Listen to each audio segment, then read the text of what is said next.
성도님께서 기도해 주신 덕분에 저는 은혜 가운데 휴가를 잘 다녀왔습니다. 감사하게 생각하고요. 장마가 꽤 긴 것 같습니다. 오랜 장마지만 여러분들 삶이, 일터가, 가정이 평안하시고 강건하시기를 주의 이름으로 축복합니다. 계속해서 우리 에베소서의 말씀을 보고 있는데 오늘 본문의 말씀은 사도 바울이 에베소 교회 성도를 향한 기도의 내용을 담고 있습니다. 그런데 그 기도가 우리처럼 편안한 자리에서 기도하는 게 아니에요. 현재 지금 감옥 안에서 형편이 여의치 않죠. 열악한 상황 가운데서 오늘 사도 바울은 교회를 섬기는 마음으로 에베소 교회 성도를 향해 기도를 하고 있다는 것이죠. 여러분, 목회 사역에 있어서 가장 강력한 사역이 있다면 뭐라고 얘기할 수 있느냐? 기도의 사역인 것입니다. 목회자가 기도하지 않으면 어떻게 되겠습니까? 그 기도는 동력을 잃어버리게 되어 있어요. 오늘 본문 14절 15절 말씀을 보십시오. 하늘과 땅에 있는 각 족속에게 이름을 주신 아버지 앞에 사도 바울이 기도를 올려드리고 있는 거예요. 무슨 얘기일까요? 우리가 믿는 하나님은 어느 한 나라, 한 족속, 한 민족, 어느 한 공동체에만 국한되어 있는 분이 아니라는 것입니다. 온 나라, 모든 인류의 다스리시고 통치하시는 만왕의 왕 되신 하나님임을 우리에게 말씀해 주고 있는 것입니다. 그런 면에서 우리가 눈에 보이는 교회만이 교회가 아닌 것입니다. 우리 서귀포 반석교회, 우리 이웃에도 얼마나 많은 교회들이 있습니까? 그 교회가 전부가 아니라는 것이에요. 하나님은 이 지구상에 있는 모든 교회에 하나님의 시선이 머물러 있다는 것입니다. 하나님을 아버지로 모신 거대한 가족 공동체인 것입니다. 물론 우리 교회 하는 것도 좋아요. 하지만은 얘기입니다. 그러나 그리스도 안에서 우리는 한 형제요 자매임을 잊지 말아야 돼요. 하나님 아버지 앞에서 우리 모두가 똑같다는 것입니다. 그런데 오늘 15절의 말씀에 사도 바울이 기도를 드리는데 그냥 기도를 드리지 않죠. 어떤 모습으로, 어떤 태도로 기도를 드리고 있을까요? 무릎을 꿇고 기도하고 있다는 것이죠. 지금 현대인의 시대에는 무릎을 꿇고 기도하는 게 쉽지 않아요. 예전에 우리 연로하신 분들은 다 마룻바닥에서 무릎을 꿇고 기도했잖아요. 그런데 사도 바울에게 있어서는 이게 특이한 상황인 것입니다. 무슨 얘기냐? 유대인들은 보통 기도할 때 무릎 꿇고 기도하지 않습니다. 주로 서서 기도. 바울은 지금 감옥 안에서 그것도 무릎을 꿇고 기도하고 있는 것이죠. 무슨 얘기일까요? 지금 에베소 교회 성도를 향한 간절한 마음을 담았다라는 것이에요. 무릎을 꿇었다는 얘기는 그 얘기예요. 바울은 그런데 그냥 또 기도하지 않고 있어요. 응답의 확신을 가지고 하나님 앞에 부르짖고 있는 것이에요. 그 얘기가 오늘 성경 말씀 조금 지나서 3장 20절에 나와 있어요. 20절 말씀 같이 한번 읽겠습니다. 시작.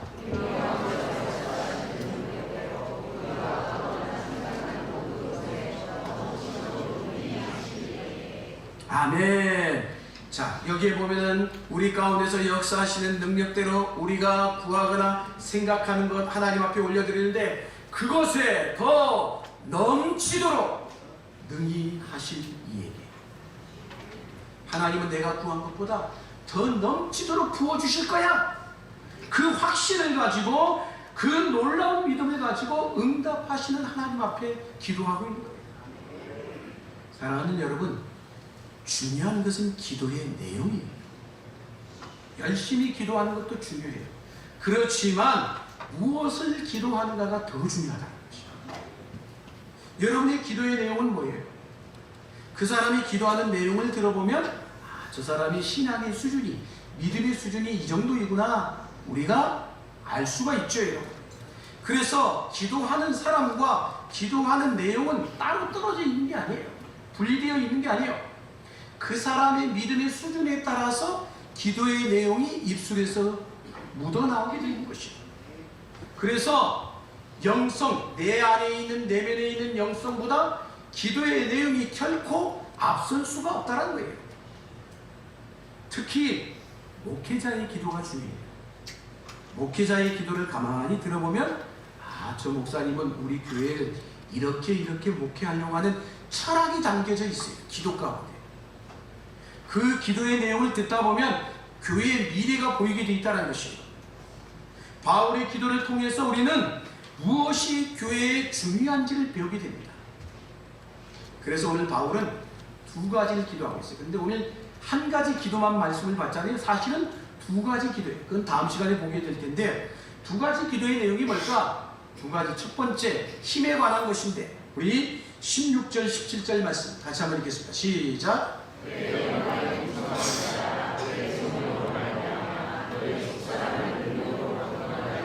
17절.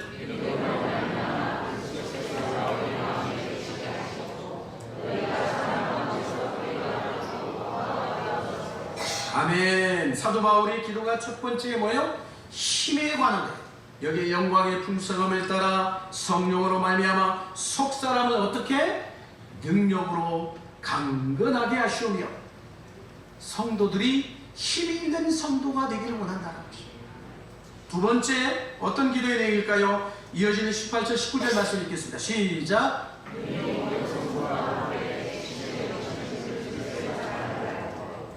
19절. 그 너비와 길이와 높이와 깊이가 어떠함을 깨달아 하나님의 모든 충만하신 것으로 너에게 충만하게 하시기를 구하노라. 아멘. 두 번째 기도가 뭐였어요? 사랑에 관한 것. 적어도 이 편지를 받는 에베소 교회 성도들이 너희들의 사랑이 점점 시간이 지나고 믿음이 깊어지는데 그 너비와 길이와 높이가 더 충만하길 원했다는 거예요. 사랑하는 성도 여러분, 우리의 믿음 생활이 시간이 지나면 지나갈수록, 세월이 흘러가면 흘러갈수록 우리의 믿음의 너비와 길이와 높이가, 깊이가 어떻게 해야 될까요? 더 깊어지는 은혜가 있어야 되는 것입니다. 할렐루야. 그런데 오늘은 제가 첫 번째 기도 제목만 나누고자 하는 것이죠. 첫 번째 기도가 뭐였어요?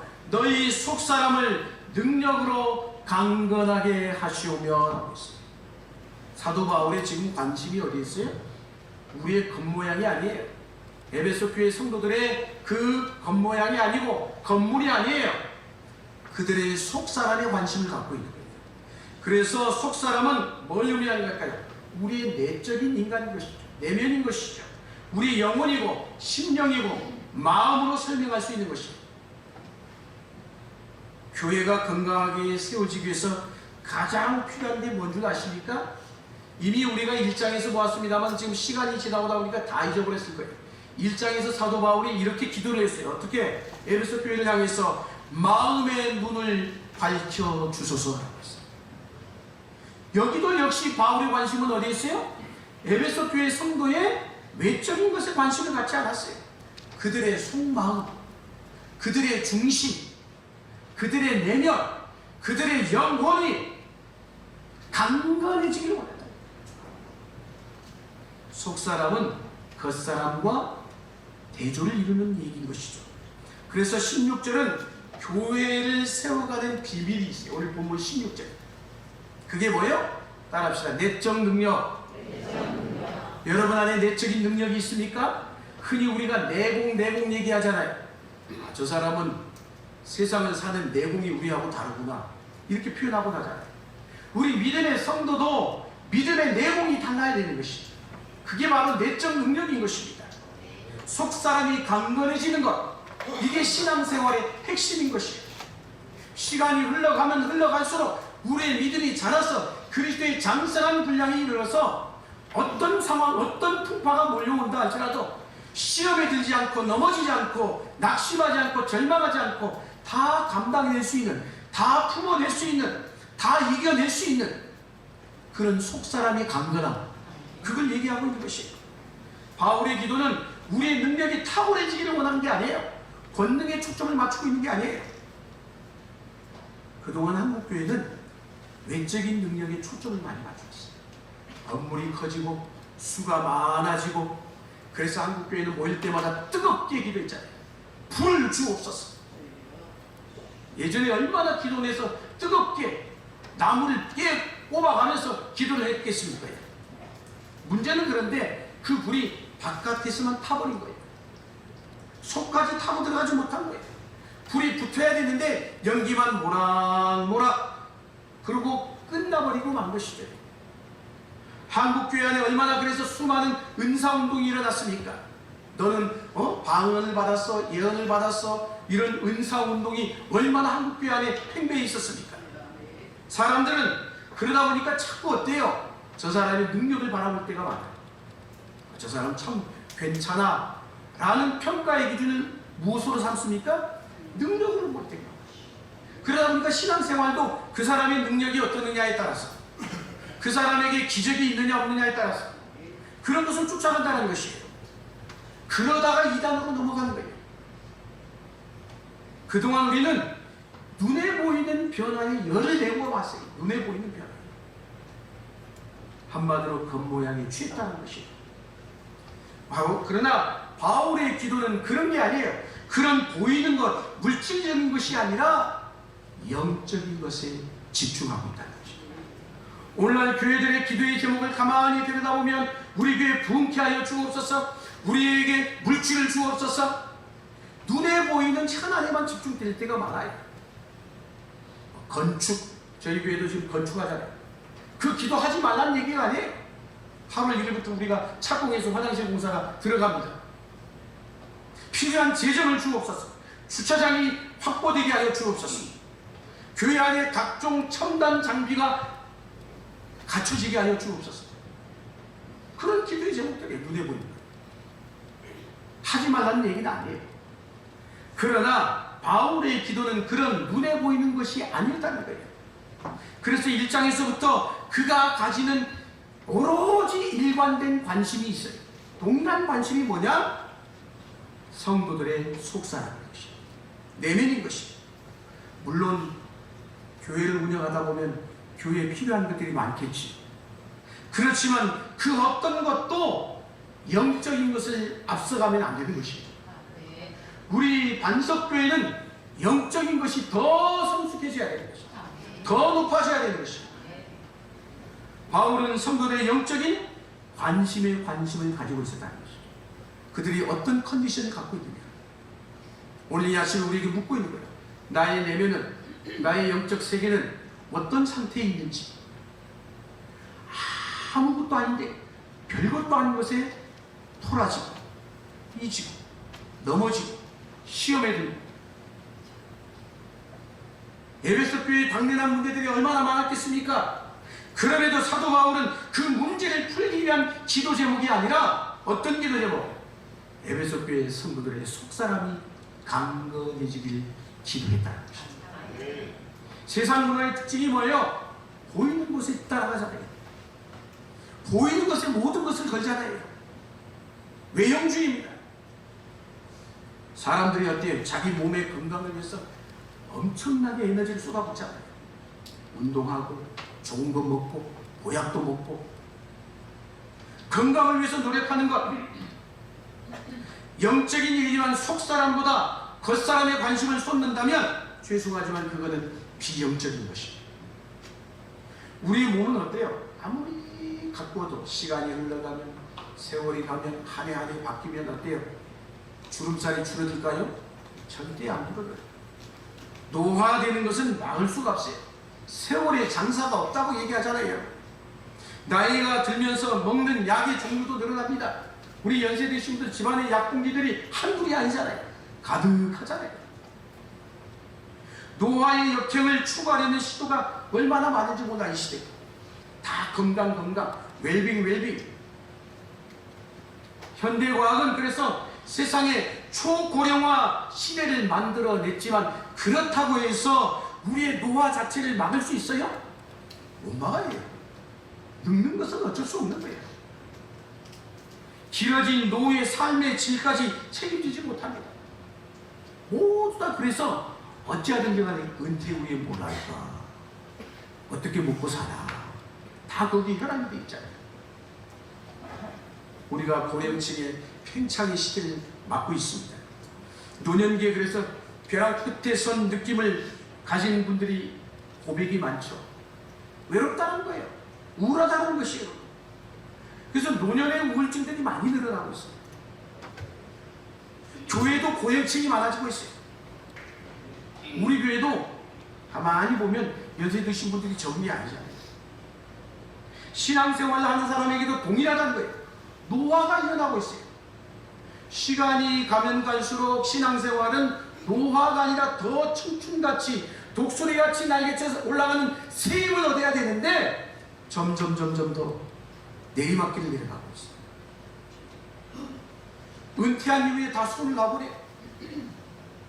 은퇴하고 나면 더 하나님 앞에 나와서 묵상하고 기도하고 말씀을 보고 어찌하면 성도들이 도울 수 있을까 염려하고 걱정해야 되는데 거꾸로 돼요.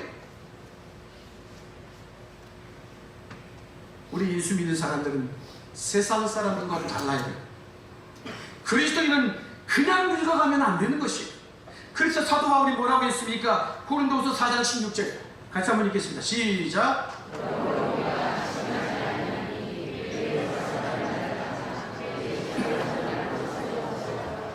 아멘. 겉사람은 어때요? 시간이 지나면 낡아지잖아요. 그건 부정할 수 없어요. 그건 받아들여야 되는 것이에요. 몸의 세트로부터 오는 압박감이 있죠. 그걸 이겨내지 못하면 당연히 낙심하게 되고 우울해질 수밖에 없어요. 어떤 연구조사에 보니까 25세 이상만 되어도 이미 몸의 노화가 시작된다라고 얘기를 하고 있어요. 25세만. 몸의 노화가 올 때 우리가 그걸 어떻게 받아들여야 될까요? 몸에 쇠약해지면서 마음도 무기력해지시니까 사람이 그러잖아요. 몸이 쇠해지면 마음도 무기력해져요. 절망이 되고요. 자꾸 상실감이 오고요. 외롭고요. 낮은 자존감, 불안, 울컥울컥 올라오는 분노. 잦은 짜증이 생기지는 않습니까? 그러면 그 사람은 이미 지금 노화가 되고 있는 거예요. 속사람의 강건함이 없는 노화는 그러니 절망적일 수밖에 없는 거예요. 그래서 바울은 우리에게 뭐라고 얘기합니까? 우리의 속사람은 날로 새로워지도다라고 얘기했어요. 사랑하는 여러분, 우리의 속사람은 시간이 가면 갈수록 날이 가면 갈수록 더 아름답고 빛이 나기를 주의 이름으로 축복합니다. 그래서 우리는 늘 관심을 가져야 되는 게 뭐냐? 나이가 들어가면서 몸의 문제가 아닌 거예요. 우리는 자꾸 몸에 관심을 갖잖아요. 왜 그래야 될까요? 우리 몸은 몸만으로 구성된 존재가 아니거든요. 몸이 이끌어가는 힘은 뭐예요? 우리 영혼인 것이에요. 건강의 질도 중요하지만 영혼의 질이 훨씬 더 중요하다는 것이에요. 겉의 아름다움도 중요하지만 무엇이 더 중요할까요? 속사람의 아름다움이 훨씬 더 중요함을 잊지 않기를 주님은 축원합니다. 그래서 솔로몬은 잠언서 31장 30절 이렇게 고백하고 있어요. 같이 한번 읽겠습니다. 시작.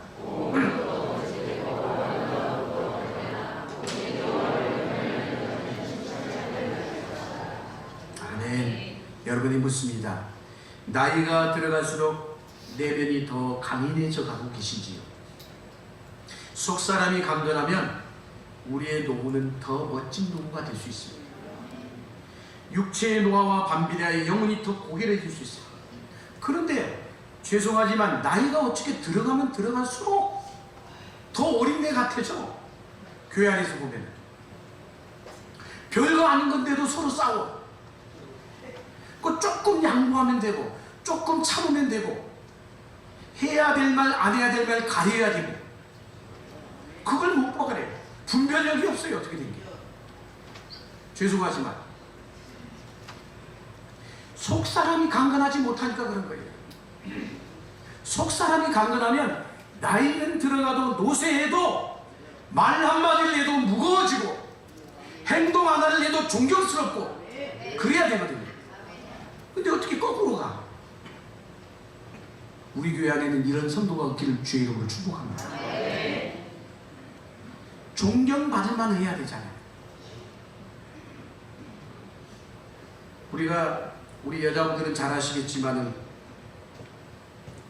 노인들에게 가장 치명적인 것 중에 하나가 뭘까요? 골밀도 있잖아요. 골밀도. 보통 보면 뼈가 약해지면 어때요? 넘어지면 그냥 골밀도가 약한 사람은 바스라져 버리잖아요. 뼈가. 영혼의 골밀도도 똑같아요. 영혼의 골밀도를 채워야 되는 것이에요. 그게 말씀으로 기도로 채워지지 않으니까 자꾸 인간적인 생각만 나오는 거예요. 영적 건강성에 빨간불이 켜지면 지금 내가 신앙의 침체 속에 빠져 있다는 것이에요. 그래서 우리는 겉사람의 공을 들이는 것 이상으로 속사람의 관심을 가져야 되는 것이에요. 나이가 들면 들수록 더 주님 앞에 나와 엎드려 기도해야 되는 것이에요. 근데 중요한 건 기도는 하는데 행동이 달라. 기도하는 사람인데 어떻게 그렇게 행동할 수 있어? 기도하는 사람인데 어떻게 그런 말이 나와요? 기도한다고 하면서 하나님 마음을 아프게 하는 행동을 해요. 누구에게 남에게 상처를 주는 얘기를 해요. 그거는 속사람이 강건하지 못하는 것이에요. 아무리 돈이 많고 몸이 건강해도 축복된 삶을 보장할 수가 없어요. 그런 인생은. 어떻게 그런 사람이 복받을 수 있겠어요? 내적인 강인함이 있어야 나이 듦도 영광이 될 수 있는 것입니다. 삶의 무게가 너무 커서 한순간에 무너진 사람이 한둘이 아니야. 주변에 보면 나이는 들었는데 추해요. 추해. 속사람이 약하면 삶으로부터 오는 무게를 이겨내지가 못해. 우리 보통 결혼하신 분 처음 이렇게 결혼 시작하다 보면 살림살이 하잖아요. 결혼 초기에 뭐 이런 가고 저런 가고 또 준비하고 전자제품도 준비하고 새집도 마련하고 얼마나 애를 씁니까 열심히. 그러나 그 외적인 것이 결혼 생활의 미래를 보장해 줄까요? 아니죠 여러분. 이사를 하고 집을 가꾸고 온통 가구를 다 바꾼다 해도 삶이 바뀌는 게 아니에요 여러분. 교회도 마찬가지인 것이에요. 더 멋진 건물을 지으면, 좋은 시설을 갖추면, 좋은 프로그램을 가지면 좋은 교회가 될 수 있습니까? 그에 걸맞는 속사람이 강건해야죠. 우리 반석교회가 겉모양만 반지르는 것이 아니라 이 안에서 신앙생활하는 우리 믿음의 성도들 한 사람 한 사람이 속사람이 강건해서 내가 어떤 말을 하더라도 분별력 있게 하고 내가 어떤 말을 듣더라도 그 말을 소화해낼 수 있는 속사람. 그게 강건해야 되는 것이에요. 그게 안 되면 우리 신앙생활이 아무리 시간이 가도 다 헛수고인 것이에요. 우리가 늘 우리의 믿음을 그리스도의 장성한 분량이라고 부르짖고 있지만 가고 있느냐는 것이에요. 반대로 내리막길로 내려가고 있지 않느냐는 것이죠. 우리 신앙이 밖으로 향해 있을 때가 너무 많아요. 한국교회도 역시 프로그램에 익숙해져 있었어요. 방법론 중심인 것이죠. 한국교회가 외형적으로 커졌지만 안으로는 깊어지지가 못했어요. 그러니까 지금 세상 앞에 지금 비난의 대상이 되고 있는 거예요. 건물과 수에 대한 관심은 높아졌지만 숫자가 커지면 성장해야 되는 것이잖아요. 그렇게 생각했어요. 그런데 선교도 마찬가지예요. 우리나라가 미국 다음으로 선교사 파송 숫자가 2위예요. 2위. 나쁜 게 아니에요. 좋은 현상이에요. 그러나 수가 많아진 것만큼 이제는 내실도 다져야 되죠. 선교지에 땅을 사고 건물을 짓고 센터를 짓는 일에 열을 내왔습니다.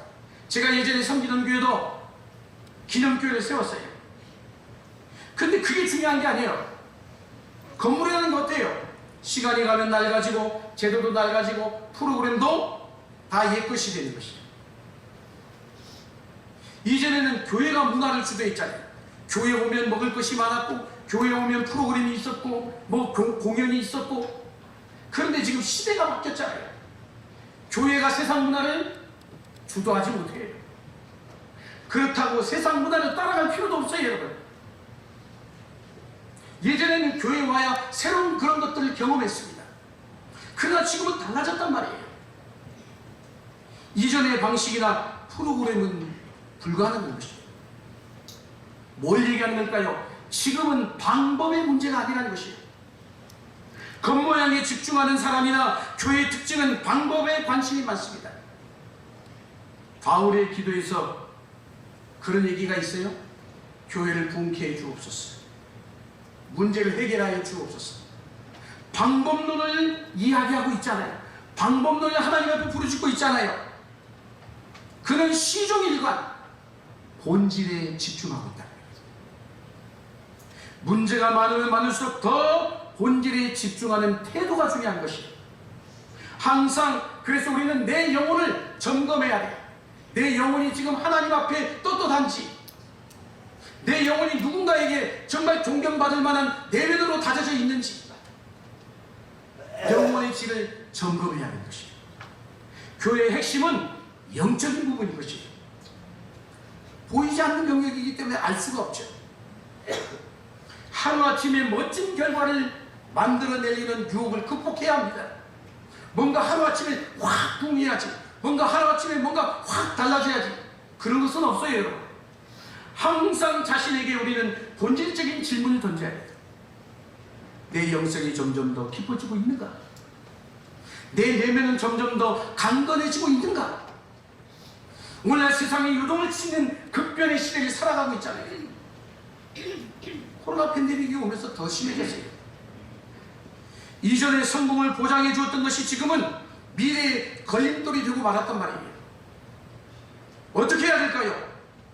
본질로 돌아가야 되는 것입니다. 항해를 할 때 가장 두려운 것 중에 하나가 뭐예요? 파도가 두려울까요? 아니에요. 배의 엔진이 꺼지는 게 두려운 것이에요. 엔진은 배의 본질이란 말이에요. 신앙도 마찬가지인 것이에요. 교회가 관심을 가져야 할 것은 성도님 한 분 한 분, 한 사람 한 사람, 속 사람이 강건해지는 것이에요. 저는 우리 교회 성도들이 그러기를 주의 이름으로 축원합니다. 어떤 것도 다 소화해낼 수 있는, 어떤 것도 양보하고 배려하고 섬길 수 있는 그런 성도들이 돼야 돼요. 이제는 성숙해져야 돼요. 나이가 든 만큼 구원은 단순히 우리의 어떤 외적인 것을 가꾸는 일이 아닌 것이에요. 내면에 관심을 집중해야 합니다. 사람들에게 보여지는 나와 진정한 나는 달라요. 같은 게 아니에요. 변화는 바로 이 격차를 줄이는 것이에요.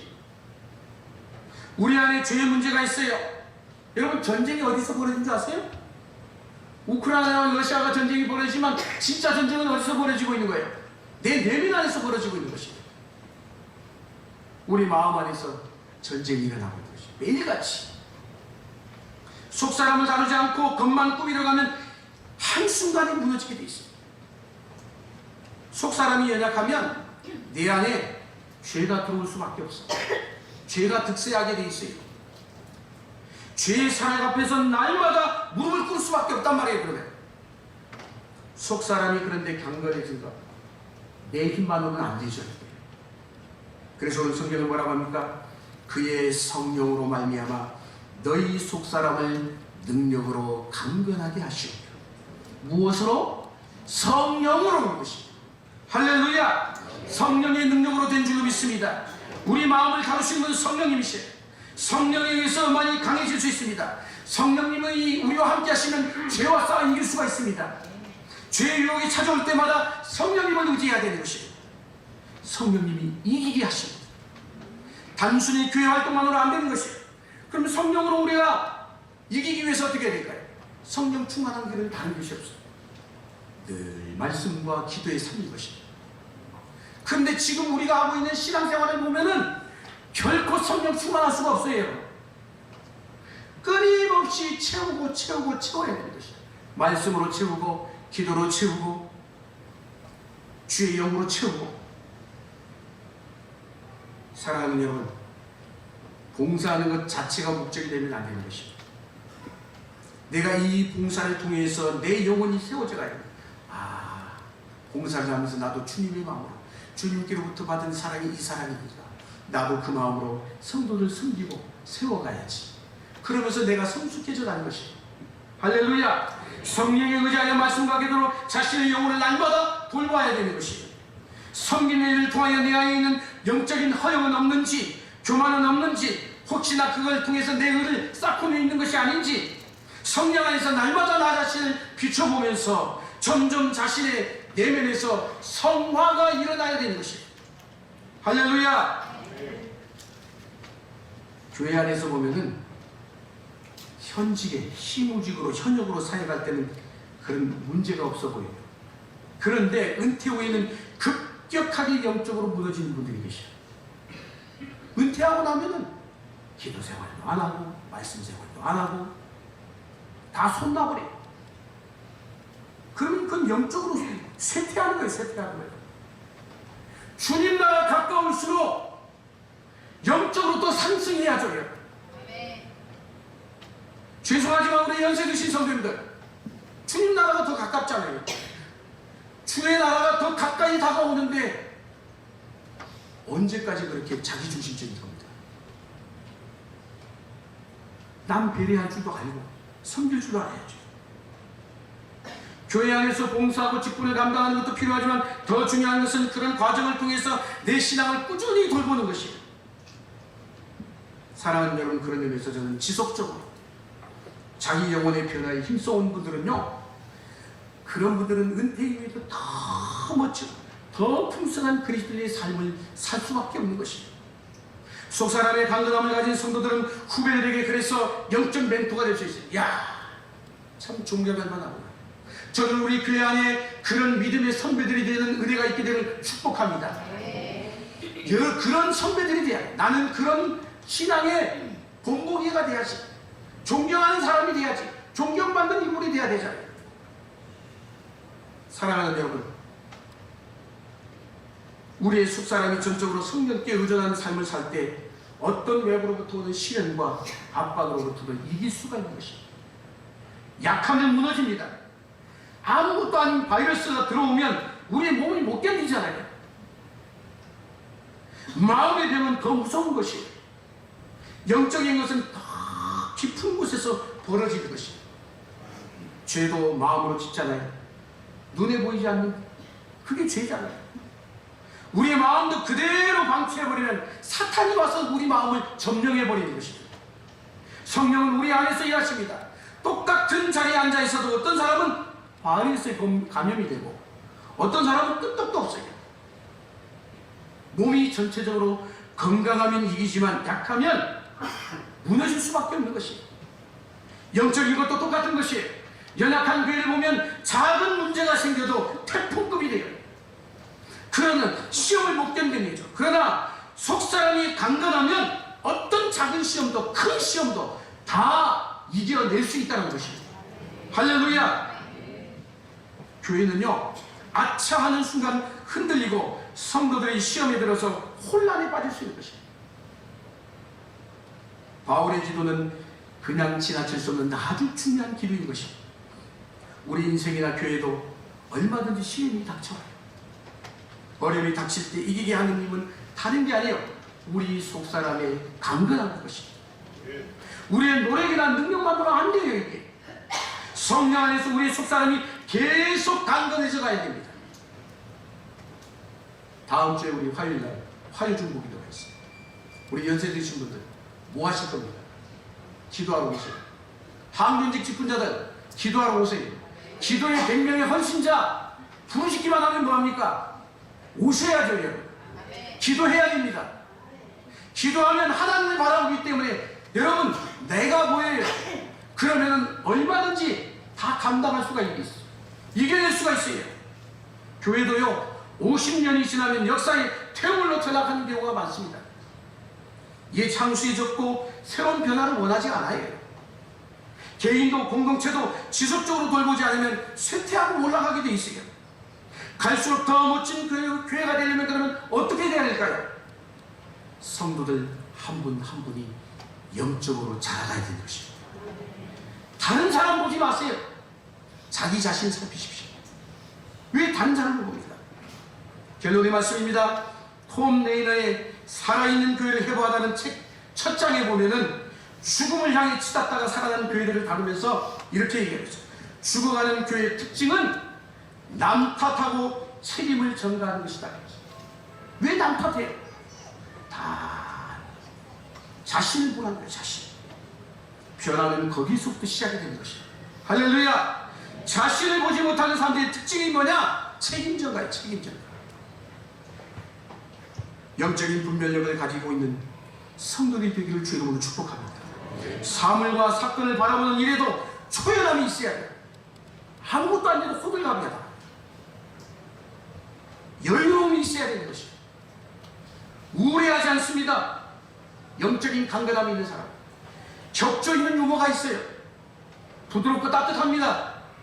몸이 하얗게져 가지만 전체적으로 부어져 나오는 그 아우라는 젊음을 능가하는 강인함이 있다는 것이죠.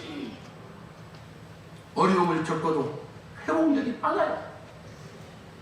아픔과 고통과 시험에 오래 짓눌려 살지 않습니다. 성령이 그를 새롭게 하시는 은혜가 있기 때문에 이런 우리 모두가 되길 주의 이름으로 축원합니다.